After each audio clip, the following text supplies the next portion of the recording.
오늘은 우리 예배드린 대로 예수님과 우리 예수님이 저희들에게 주신 선물에 대해서 한번 같이 생각해 보는 시간을 갖도록 하겠습니다. 오늘 복음의 말씀의 제목은 영생 하나님의 명령이라는 내용을 한번 같이 생각해 볼 수 있으면 좋겠습니다. 찾아오는 것, 누군가 나를 찾아오는 것은 굉장히 기쁜 일입니다. 어려울 때 도움을 받는 것도 굉장히 기쁜 일입니다.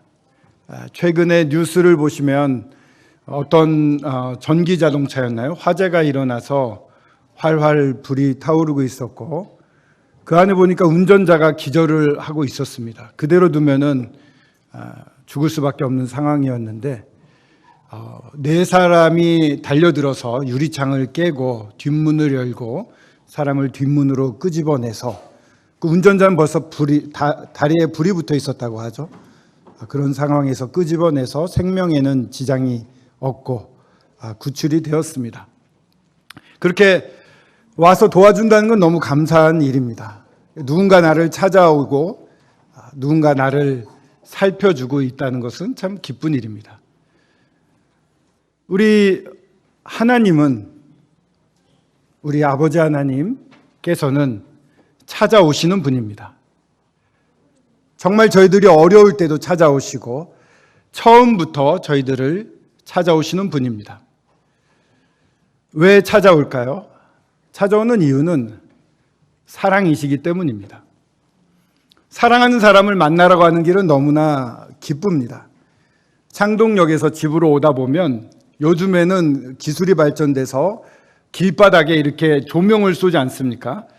그래서 글씨가 나오더라고요. 총천연색 글씨가 나오는데 조금만 더 가세요. 이제 집입니다. 이렇게 나와 있어요. 그러면 굉장히 뿌듯하고 정말 나를 기다리는 집이 있구나. 제가 그곳을 기쁘게 가는 이유는 제가 사랑하는 가족들이 있기 때문입니다. 사랑하기 때문에 찾아가는 것. 우리 주님께서, 우리 사랑하는 아버지 하나님께서는 저희들을 만드시고 저희들을 찾아오셨습니다. 첫사람 아담이 성경에 가장 먼저 나오는 사람의 말로 기록되어 있는 것은 내 뼈 중에 뼈요 내 살 중에 살이로다 라는 말입니다. 성경에서 처음으로 사람이 한 말로 기록이 되어 있는데 그건 다름 아닌 러브송입니다. 사랑의 노래. 당신은 나의 전부입니다 라고 하는 사랑의 노래이죠. 이 사랑으로 저희들을 만드셨기 때문에 사람의 입에서 나온 가장 첫 마디도 사랑에 관한 것이었습니다. 하와를 향해서 사랑을 고백하는 그런 말이었죠. 근데 안타깝게도 아담과 하와가 죄를 범한 후에 숨습니다. 동산을 거니시는 하나님의 숨결, 소리를 듣고 아담과 하와가 숨어버립니다. 하나님은 포기하지 않고 찾아오십니다. 아담아 어디 있느냐 하고 찾으러 오십니다. 아담이 하와가 죄를 범한 이후에 자녀를 낳고 첫째 가인이 아벨을 죽이는 슬픈 일이 일어나게 됩니다. 그때도 가인을 그냥 두지 않았습니다. 죄를 지은 가인을 하나님은 찾아오셨습니다. 동생이 어디 있느냐라고 물어보시고 가인은 거절하고 반발을 했습니다. 1500년이 지나서 노아의 방주 때에도 하나님은 이 죄가 관영한 모습을 보고 심히 실망하시고 물로 심판을 하시면서 120년 동안 노아의 방주를 짓게 하십니다. 120년 동안 그들에게는 기회가 있었습니다. 노아의 가족들이 또 종들을 활용했겠죠. 그 방주를 지으면서 계속해서 이제 하나님의 심판이 시작되니 이곳에 피하라라고 노아는 말을 했을 것입니다. 사람들을 노아를 통해서 이렇게 찾으셨지만 그 누구도 들어오지 않고 노아의 가족 8명만 들어오고 다 나머지는 그 많은 그 당시에 이렇게 과학적으로 추계해 보면 한 30억 명의 인구가 있었다고 하는데 그 모든 사람들이 하나님을 거절을 했습니다.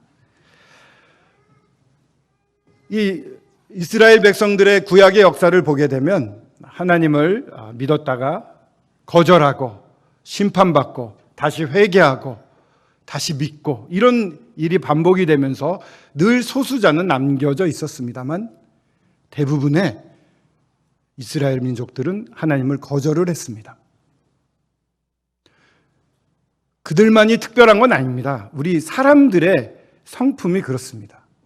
죄가 들어온 이후로는 내가 하나님의 자리에 서기를 좋아합니다. 내가 정한 법칙과 내 생각 안에 모든 것을 다스리려고 합니다. 지배하려고 합니다. 사람들과 사람이 왜 싸웁니까? 자기 생각을 관철하려고 내 마음대로 상대를 조정하거나 지배하고 싶어서 싸움이 일어나는 것입니다. 절대 기준이 하나님께 있을 때는 하나님의 기준에 따라 살면 되었지만 선과 악을 아는 열매를 먹고 선과 악의 기준이 나한테 왔기 때문에 나한테 잘하면 선, 나한테 나쁘게 하면 악이 되었습니다. 자기가 하나님의 자리에 쓴 그런 사람들의 운명은 하나님의 자리에 자기가 섰기 때문에 원래 그 자리의 주인이신 하나님을 거절하고 배척하게 된 것입니다. 예수님이 오셨습니다. 그래서 예수님을 보내셨습니다. 많은 선지자를 보냈지만 돌로 쳐 죽이고 톱으로 켜 죽이고 거절을 했습니다. 마지막으로 아들을 보내셨죠. 아들을 보내면 그들이 들을 것이다. 자, 예수님이 오셨을 때 어떻게 됐는지 한번 요한복음을 통해서 저희들이 요즘 묵상하고 있는 요한복음을 통해서 보겠습니다. 요한복음 11장을 한번 보시면 좋겠습니다. 먼저 1장을 먼저 보겠습니다. 요한복음 1장입니다.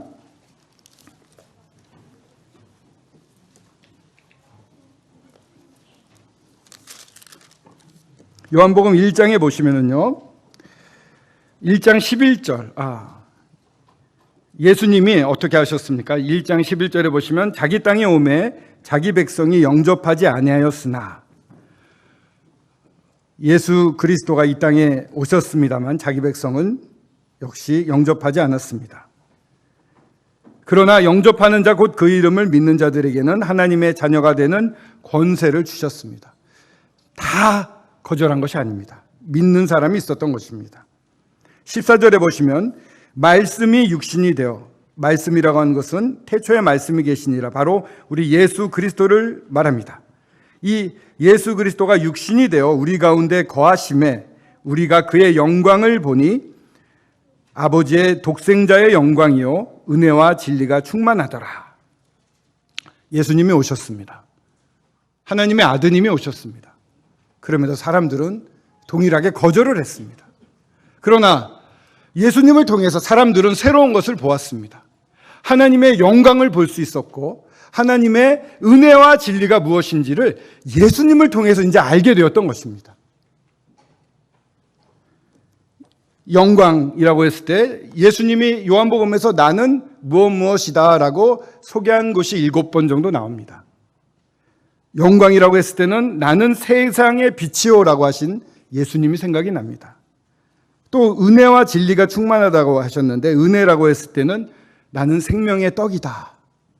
저희들을 진정 육적인 부분만 아니라 그 훨씬 뛰어넘는 영적인 부분에 완전히 만족하게 해주시는 떡이 되셨습니다. 얼마나 큰 은혜인지 모르겠습니다. 또 나는 양의 문이다. 나는 선악 목자다. 문이기 때문에 나로 들어와 구원을 받고 오가며 꼴을 먹고 선한 목자기 때문에 한 마리 양이라도 죽음에 처하거나 위험에 처하면 자기 목숨을 바쳐서 선한 목자는 그렇습니다. 자기 목숨을 바쳐서 양을 구해내는 목자인 것입니다. 이스라엘에 가보면은요, 이 우리가 있습니다. 돌담으로 싼 우리가 있고 문이 조그맣게 있는데 아니면 동굴 같은데 속에 넓은 동굴이 있으면 거기다 양을 넣고요. 목자가 그 문 대신에 자기가 앉아서 내지는 동굴을 막고 밤을 셉니다. 이게 선한 목자이며 양의 문이 되는 것입니다. 맹수가 그 양들을 치려고 하면, 공격하려고 하면 먼저 목자를 공격해야 됩니다. 목자가 제일 먼저 하는 것이죠. 온 몸으로 양들을 지켜내는 것입니다. 그렇게 저희들을 사랑하시고 그런 은혜가 저희 가운데 넘칩니다. 또 나는 포도나무요 너희는 가지니라고 해서 진정한 저희들의 삶의 모든 진수는 우리 예수님으로 말미암아 저희들에게 주어집니다. 이보다 큰 은혜가 어디 있겠습니까? 또 진리가 충만하다고 그랬는데 내가 곧 길이요 진리요 생명이니 나로 말미암지 않고는 아버지께로 올 자가 없다라고 말씀을 하셨습니다. 길이요 진리요 생명이신 우리 주님. 진정한 진리는 우리 주님밖에 없습니다. 나는 부활이요 생명이니 나를 믿는 자는 죽어도 살겠고 그 말씀이 있죠. 죽어도 살겠고 죽지 않고 믿은 자는 영원히 살리라라는 말씀을 하십니다. 부활이요 생명인 진리의 우리 주님이신 것입니다. 이 많은 예수님에 대해서 저희들이 다 생각하기는 어렵겠습니다만 우선 이 부활이요 생명이라고 말씀하셨던 요한복음 11장을 한번 같이 보도록 하겠습니다. 우리 예수님에 대해서 한번 이 시간에 어떤 분인지 좀 잘 알았으면 좋겠습니다.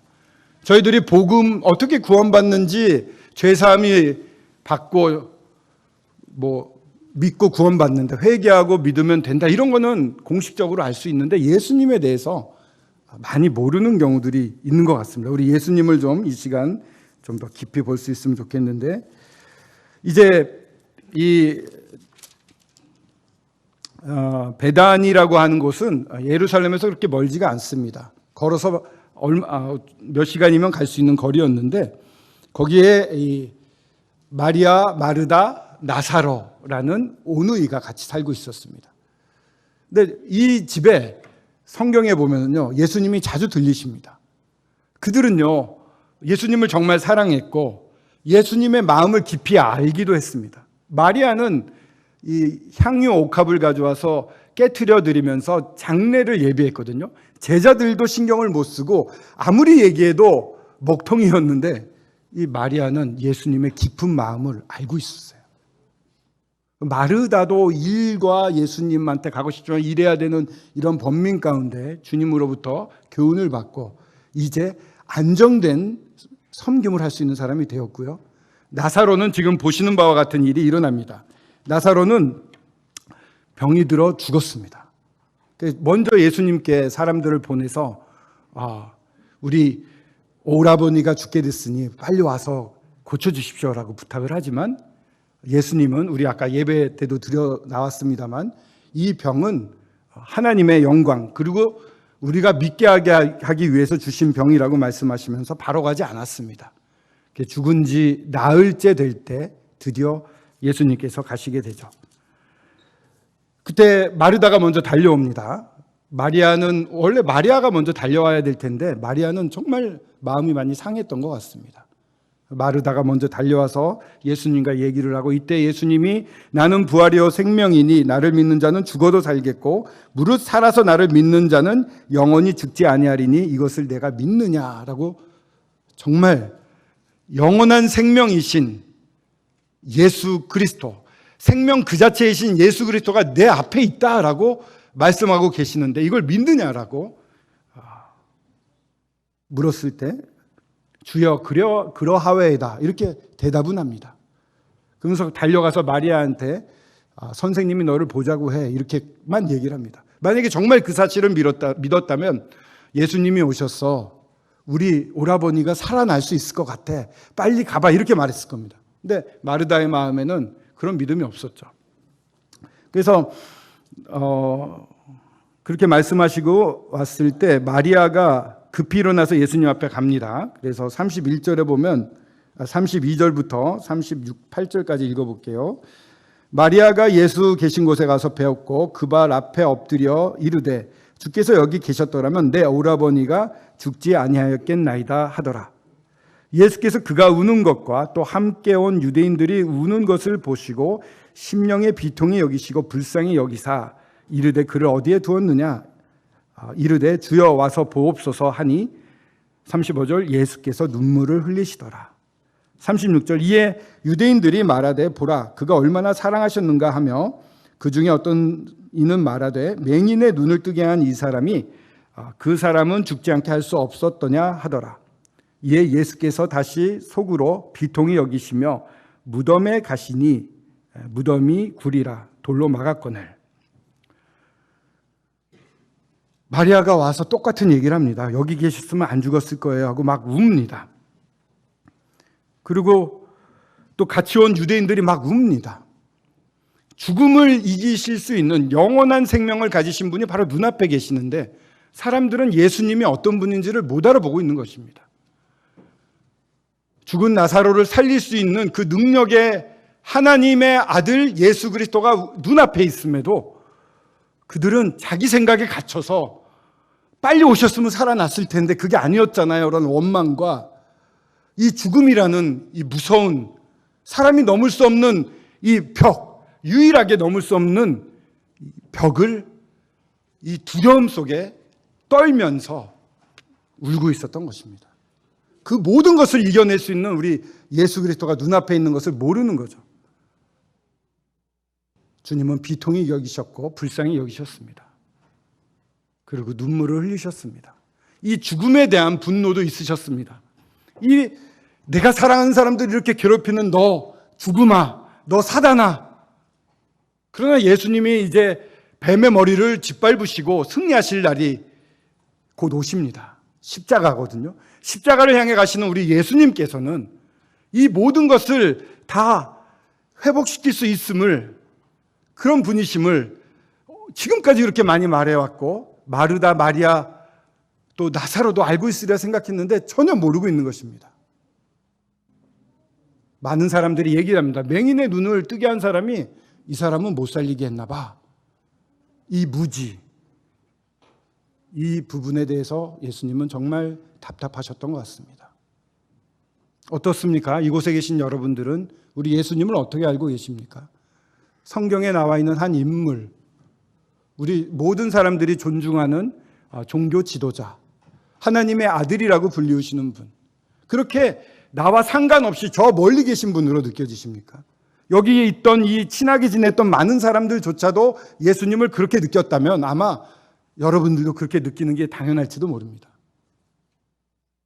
믿는다고 하는 분들도 예수님의 그 능력에 넘치시는 예수님이 우리 안에 계시는 사실, 그렇기 때문에 모든 것을 다 안심하고 평안 가운데 있을 수 있고 모든 걸 맡길 수 있는 사실을 잊고 사는 경우가 많습니다. 이렇게 울고 비통해하고 원망하고.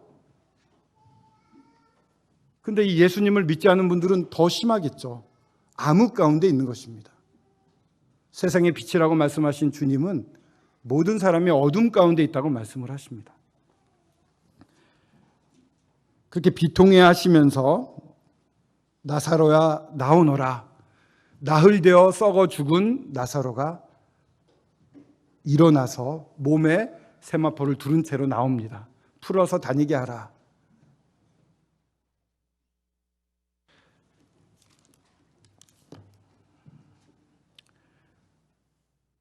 예수님이 시몬 베드로에게 이렇게 물어본 적이 있습니다.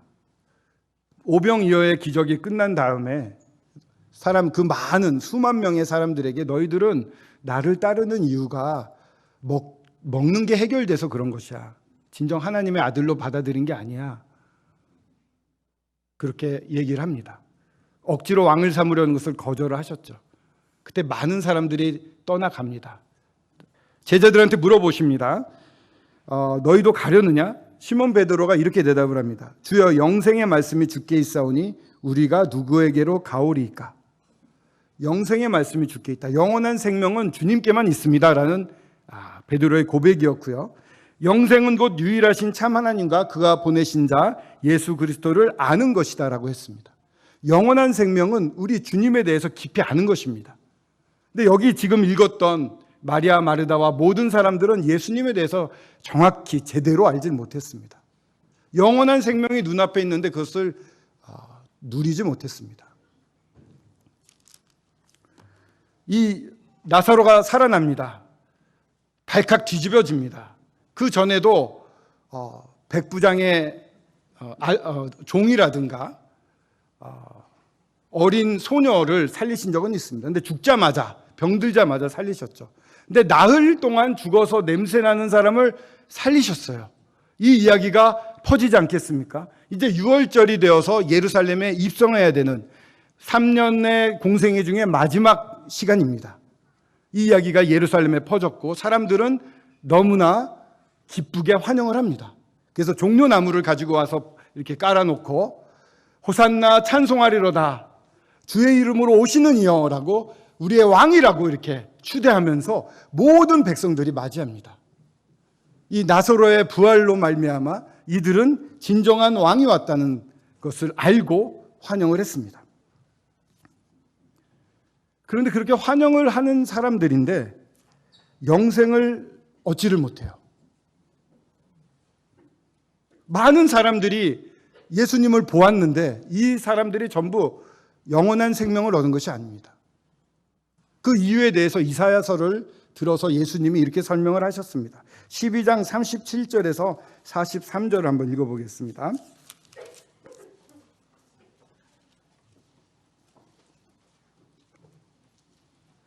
주님은 바로 영생이십니다. 영원한 생명이십니다. 그분이 눈앞에 왔는데도 알아보지 못했습니다.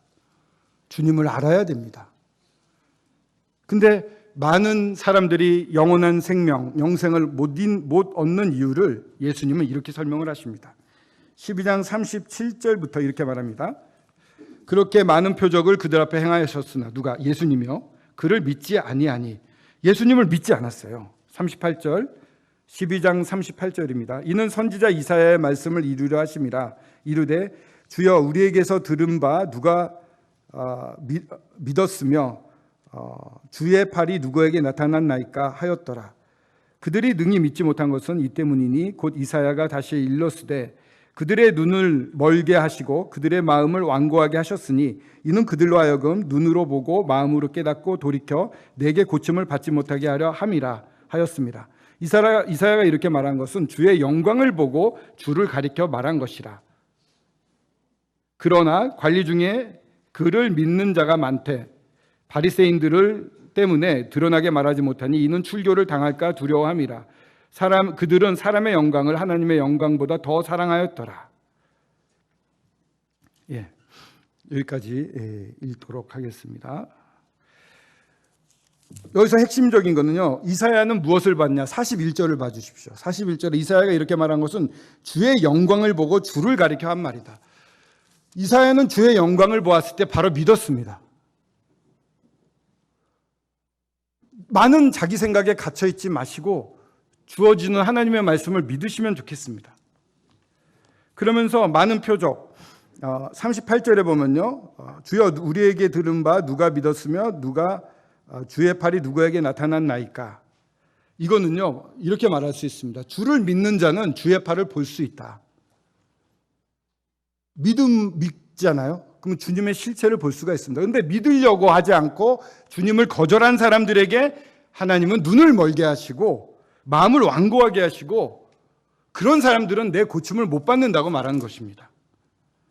그 이유를 하단에서 읽은 바 관리 중에 믿는 사람이 많았지만 출교당할까 두려워서 표명을 못해요. 왜요? 하나님의 영광보다 사람의 영광을 더 귀히 여겼습니다.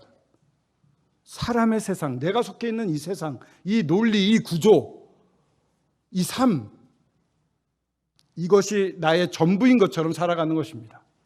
전부가 아닙니다. 영원한 생명이 있고요. 예수 그리스도가 계십니다.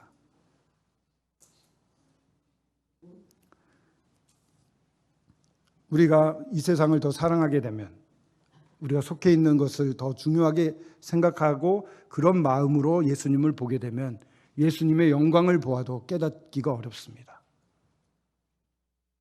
출교, 이 세상과의 단절, 한번 생각해 보십시오.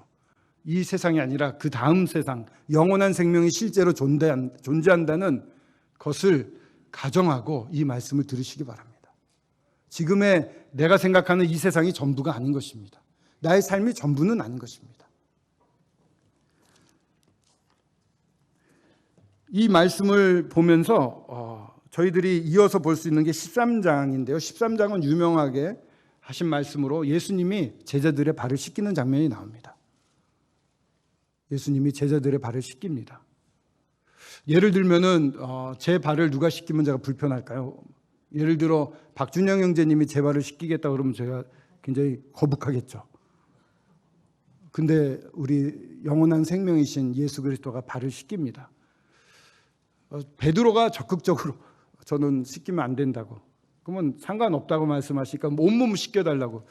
베드로는 역시 좀 특이하고 재미가 있습니다. 근데 그렇게 하시는 이유는 주님은 사랑이십니다.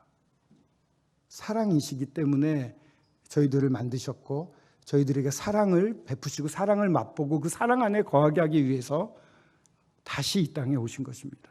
저희들을 다시 불러서 사랑으로 넣고 싶으신 것입니다. 끝까지 자기 사람들을 사랑하셔서 내가 제일 말하고 싶은 건 사랑이야 라고 말하는 것입니다. 영원한 생명의 본질은 사랑입니다. 사랑이 없으면 영원한 생명이 무슨 의미가 있겠습니까? 영원히 사는데 사랑이 없다면 그게 어떤 즐거움이 되겠습니까? 사랑이 있기 때문에 평안할 수 있고 평안하고 기쁨이 있는 것입니다. 집에 돌아가면 사랑하는 가족이 있는 것처럼 기쁜 일이 없는 것, 이 사랑이라는 것이요, 다 이 주님으로부터 말미암은 것이죠. 이 사랑하는데 지금부터 말씀드리고 싶은 것은 각 사람을 사랑하셨다는 겁니다. 그냥 다 모아놓고 서울 북부교회 여러분을 사랑합니다가 아니라 한 명 한 명을 사랑하는 것입니다. 한 명 한 명에게 오셨습니다. 가롯 유다가 여기 등장을 합니다. 참 슬프게도 13장 처음에 발을 씻기시기 전에 2절에 먼저 마귀가 벌써 라면서 마귀와 가롯 유다의 얘기가 나와요. 유다의 마음에 예수를 팔 생각을 넣었더라 이렇게 나옵니다. 사랑이 넘치는 가운데 너무나 어울리지 않는 장면 아닙니까? 사탄은 그렇게 일을 합니다. 그 가룟 유다를 예수님이 그냥 성경에 예언되어 있으니까 그냥 보내자 이러셨을까요? 끝까지 사랑하시는 분인데요. 보십시오. 18절에 이제 발을 씻겨준 다음에 서로 사랑하라는 말씀을 하시고, 그런데 나는 내가 택한 자들이 누구인지 압니다. 그러나 내 떡을 먹는 자가 내게 발꿈치를 들었다 는 성경을 응하게 하려는 것이라. 발꿈치를 들 것이다, 같이 이 자리에 있는 사람 중에 라고 말씀을 하시는 겁니다. 성경 말씀을 들어서요. 시편의 예언을 가지고 말씀을 해주셨어요. 그러면 유다가 그 자리에 있으면 난가? 이런 생각할 거 아닙니까? 양심이 있다면, 이 영원한 생명이신 예수 그리스도를 제대로 알고 이분을 받아들일 마음이 있었다면 유다의 마음속에 요동이 있을 것입니다. 근데 전혀 그런 것은 기록이 안 되어 있습니다. 21절에 보면 예수께서 이 말씀을 하시고 심령이 괴로워 증언하여 이르시되 내가 진실로 진실로 너희에게 이르노니 너희 중 하나가 나를 팔리라. 제자들에게 진실로 진실로, 이건 정말 중요한 얘기입니다. 잘 들어주십시오. 여러분 중에 한 명이 나를 팔 것입니다 라고 말씀하셨어요. 유다가 알았지 않겠습니까? 이제 명확하게 나를 두고 말씀하시는구나. 유다 반응이 없어요. 슬프게도. 그래서 이제 또 요한이 물어봅니다. 그럼 누가 그럴까요? 그랬을 때 예수님이 내가 떡을 떼어서 적셔가지고 건네주는 사람이 그 사람이야. 그럼 다 이제 주목할 거 아닙니까? 누굴 줬어요? 가룟 유다 줬거든요. 유다가 나를 지적해 너야 라고 주님이 말씀까지 하신 거예요. 그럼 유다는 돌이켜야죠. 회개해야죠. 이렇게까지 기회를 주시는데, 그러나 반응이 없어요. 주님이 내가 하는 일을 속히하라 이렇게 말씀을 하셔요. 말씀까지 하셨어요. 너 지금 하려는 거 있잖아, 그거 해봐, 빨리 해봐. 그러면 정말 저 같으면 마음이 무너지고 두렵기도 해서 전부 나를 알고 계시구나, 이 하나님의 아들이시민, 이 능력 있으신 것만 알고도 그 자리에 회개를 했을 것 같습니다. 이렇게 기회를 주셨는데 30절에 유다는 그 조각을 받고 곧 나가니 밤이었어요. 밤에 있는 것입니다. 어두움 가운데 있습니다. 자기가 왕이 되어 있고 자기 세계에서 자기가 지배하고 여전히 살고 있고, 그곳에는 빛이 왔음에도 불구하고 빛을 거절하고 있는 것입니다. 한 사람 한 사람에게 오시는 분입니다. 저한테도 얼마나 많은 기회에 말씀하셨는지 몰라요. 제가 26살 때 예수님을 믿게 됐는데 그 전에 많은 경우를 통해서 말씀을 하셨어요. 한 명 한 명에게 찾아오십니다. 아직 예수님을 만나지 못한 분들이 계시다면 여러분에게도 찾아가고 계십니다. 얼마나 많은 기회를 주고 계시는지 믿고 나면 알게 되더라고요. 믿지 않았을 때 잘 몰랐는데. 사랑이십니다.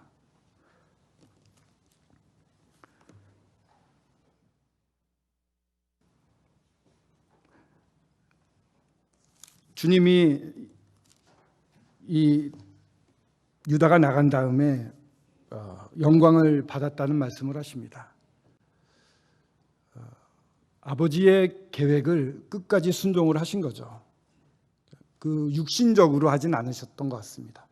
아버지의 마음, 뜻 가운데 이 할 수 있는 최대한의 기회를 유다에게 준 것 같습니다.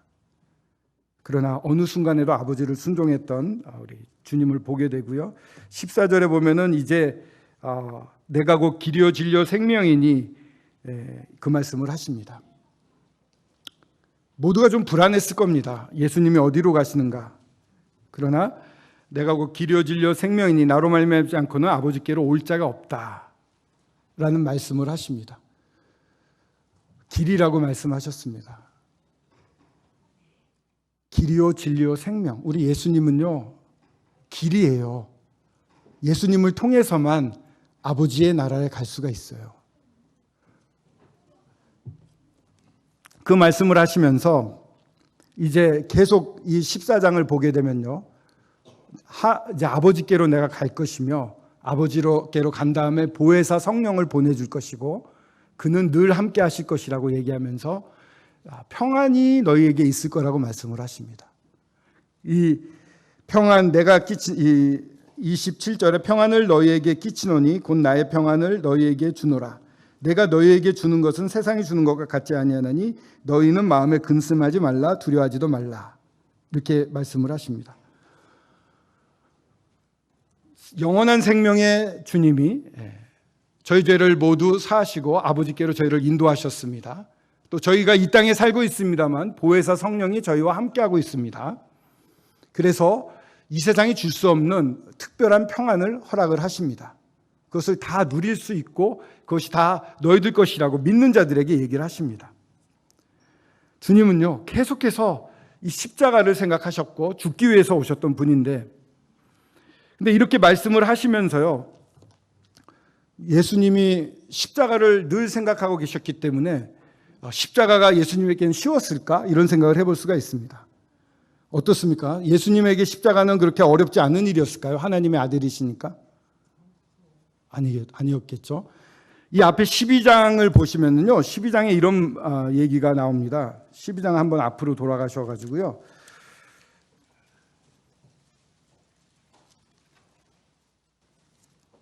(12장) 27절에 보시면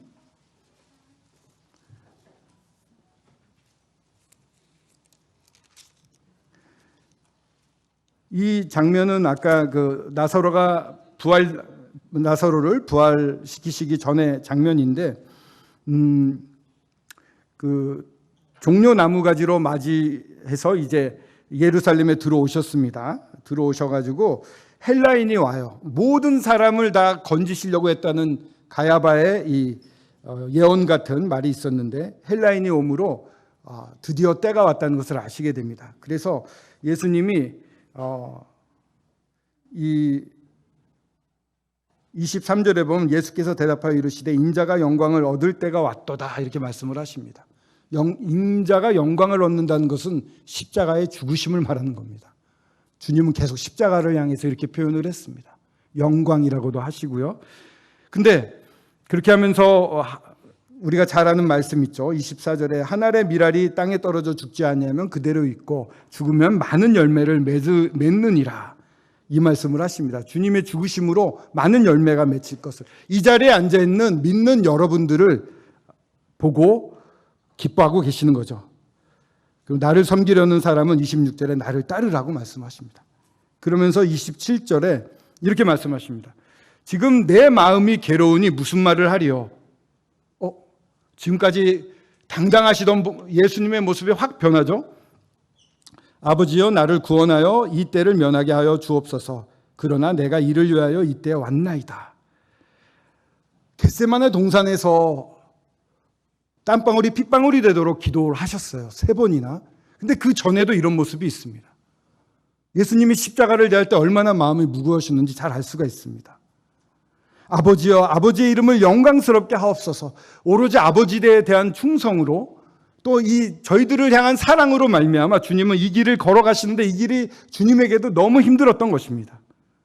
그때 하늘이 열려요. 28절 이르되 내가 이미 영광스럽게 하였고 또다시 영광스럽게 하리라. 지금까지 순종했던 예수 그리스도를 보고 영광스럽게 했다고 그러고 앞으로 영광스럽게 하겠다고 말씀을 하십니다. 예수님이 요한복음이나 이 공생애를 볼 때 하늘이 열려서 말씀하시는 게 3번 나와요.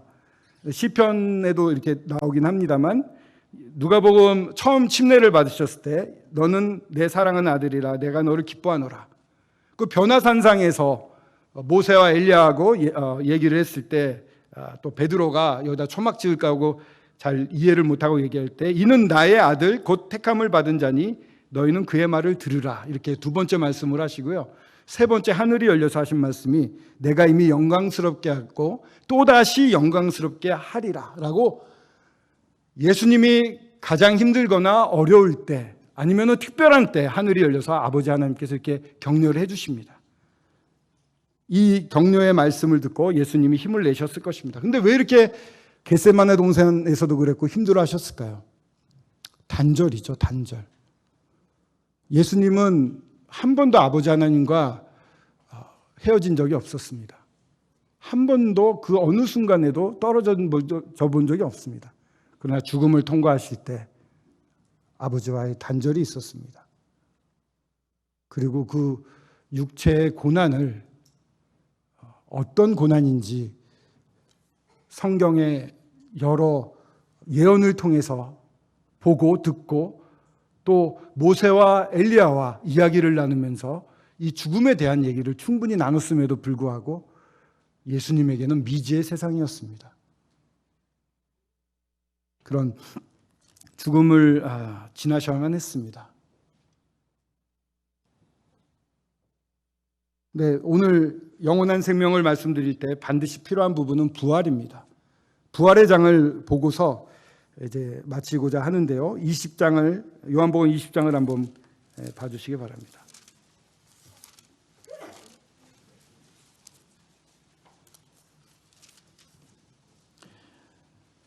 예수 그리스도께서 십자가에서 못 박혀 죽으셨습니다. 6시간이라는 시간이 3시간은 환했지만 나머지 3시간은 어두웠습니다. 하나님조차도 눈을 가리신 것처럼 어두웠습니다. 다 들어서 아시는 바와 같이 예수 그리스도의 2팔과 발에 못이 박혔는데 이게 처져서 숨을 못 쉬게 됩니다. 그 질식해서 주는 거라고 지난 수요일에도 우리 형제님이 말씀해 주셨는데 이 질식했는데요. 이 발에 힘을 줘가지고 발에다가 힘을 줘서 발을 펴야 돼요. 그래야지 숨을 쉴 수가 있습니다. 이런 거의 반복이에요. 정말 숨을 못 쉴 것 같으면은 발에 힘을 줘가지고 몸을 올려서 숨을 쉬는 겁니다. 그래서 발을 이 정갱이 뼈를 부서뜨리면 더 이상 그것을 못하기 때문에 십자가에 달린 사람들이 죽게 됩니다. 근데 예수님은 6시간 만에 다 이뤘다. 모든 것을 다 갚았다. 너와 관계된 모든 죄에 대해서 내가 다 갚았다라고 외치고 돌아가셨습니다.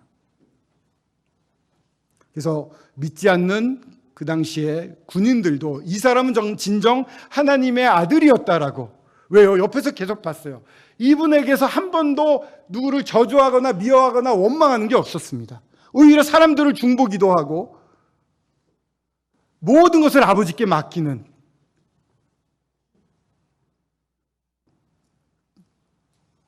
주님은 죽으셨고 장사되었고 사흘 만에 부활하셨습니다. 부활한 곳에 이제 여자들이 가서 마태복음을 보면요, 여자들이 갔다. 그러자 무덤 문이 열렸다. 그러자 이렇게 얘기합니다.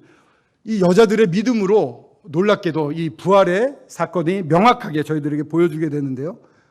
이 막달라 마리아가 이 요한복음에는 다 다른 여자들은 천사들을 만나고 돌아갔지만 이 막달라 마리아는 계속해서 남아 있었어요.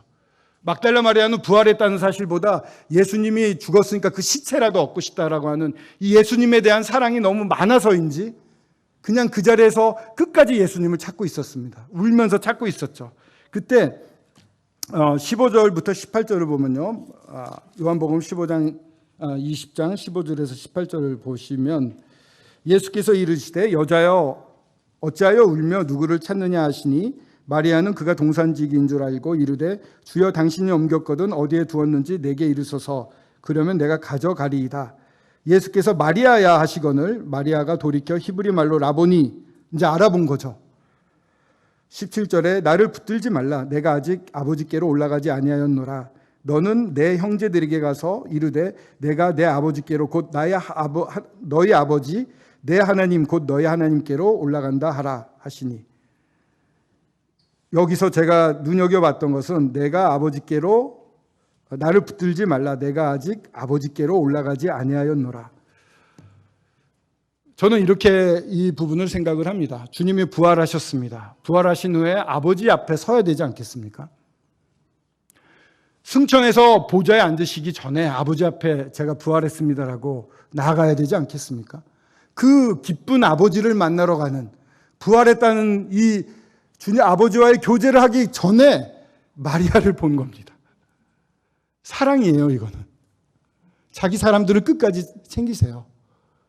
아버지 앞에 나가기 전에 사랑하는 마리아를 보고 올라가지 않고 먼저 말을 거시는 예수님이십니다. 그 다음에 이제 제자들에게 나타납니다.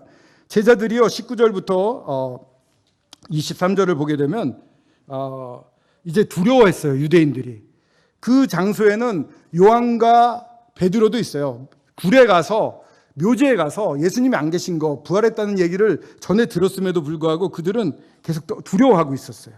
믿음이 없었던 거죠. 그런데 예수께서 오사 19절에 가운데 서서 이르기를 너희에게 평강이 있을지어다. 샬롬이라고 했는데 바꿔 말하면 최고의 행복이라고도 말할 수 있습니다. 이 세상에서 가장 놀라운 행복이 너희에게 넘치기를 바란다. 이런 말씀을 하십니다.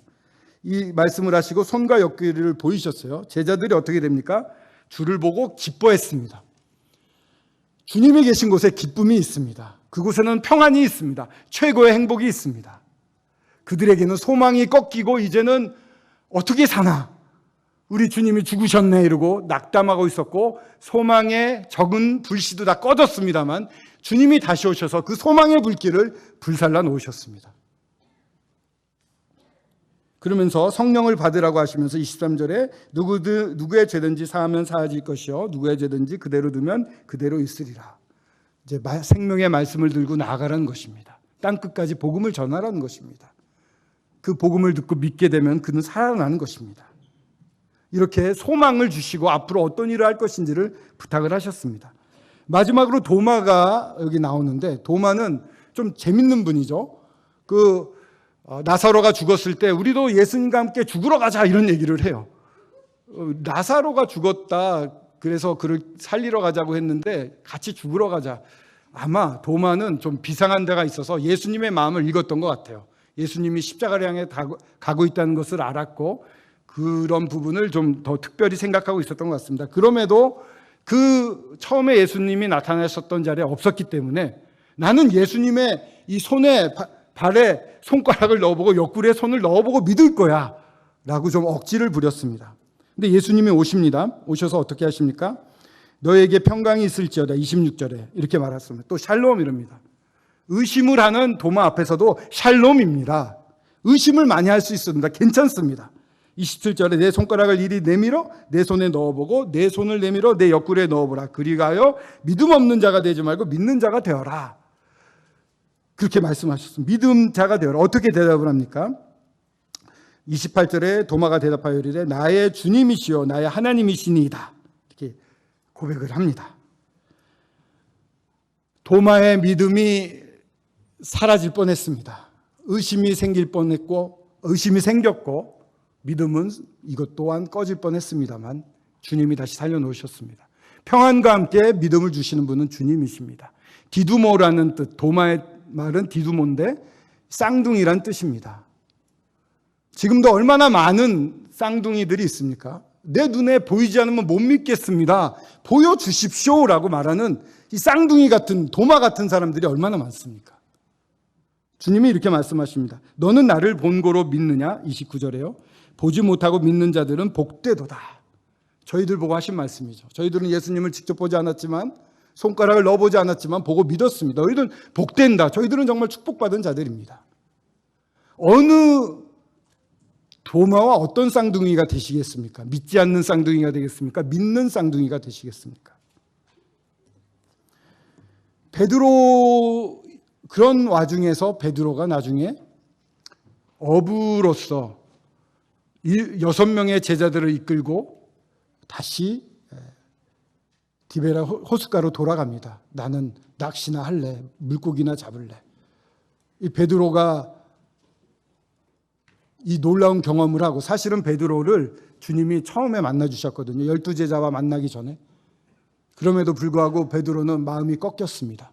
꺾이지 않는 마음이 중요하다고 그러는데 베드로의 마음은 꺾였고, 아마도 예수님을 3번 부인했던 그 자기의 행위가 계속 예수님과의 관계를 어렵게 했던 것 같습니다. 그 부분을 정확하게 주님과 관계 회복을 해야 됩니다. 저희들도 그렇고요. 근데 주님이 그 물고기 잡으러 간 곳에 찾아가십니다. 주님은 찾아오시는 분입니다. 저희들이 암만 떠나 있거나 마음이 멀리가 있어도 찾아오셔요. 찾아오셔서 아침상을 마련하시고 베드로와 이제 식사를 한 다음에 둘이서 교제를 합니다. 내가 나를 사랑하느냐? 베드로가 이제는 자신 있게 말 못하죠. 주님이 아십니다. 내가 주님을 사랑하는지 주님이 아십니다. 라고 말할 때 내 어린 양을 먹이라. 2번째는 내 양을 치라.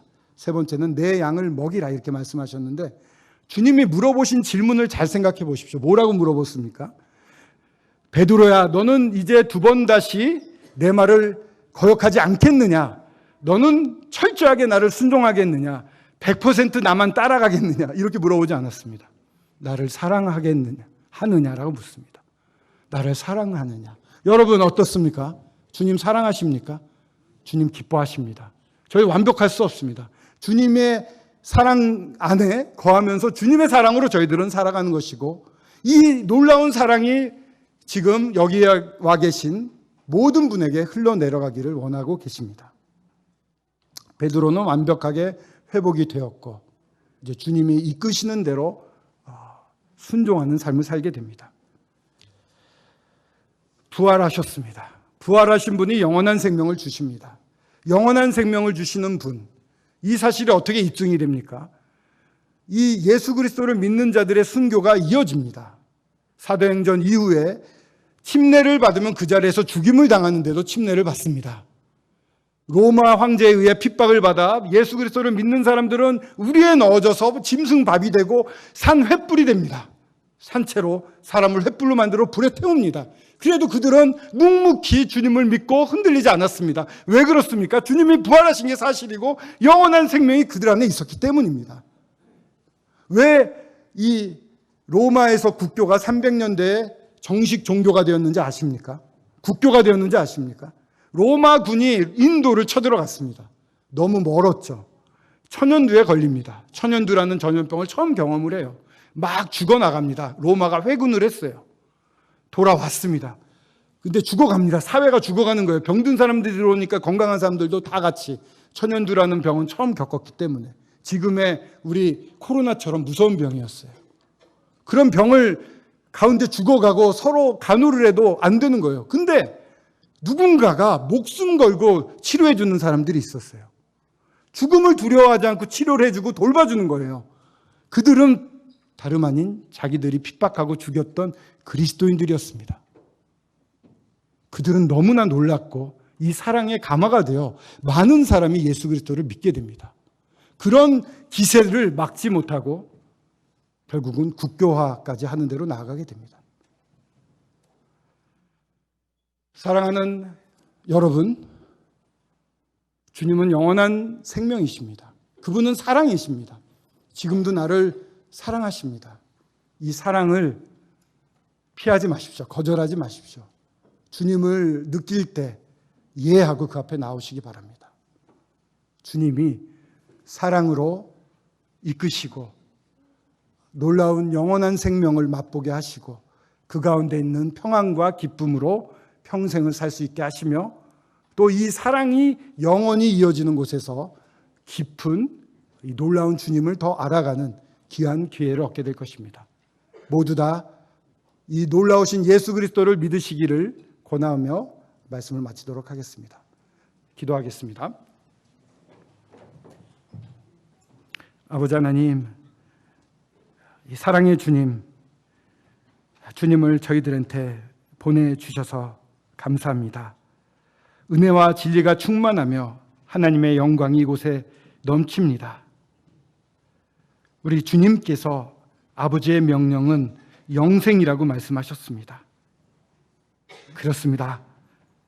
아버지가 가장 원하는 것은 저희들이 이 영원한 생명을 누리는 것입니다. 예수 그리스도를 받아들이는 것입니다.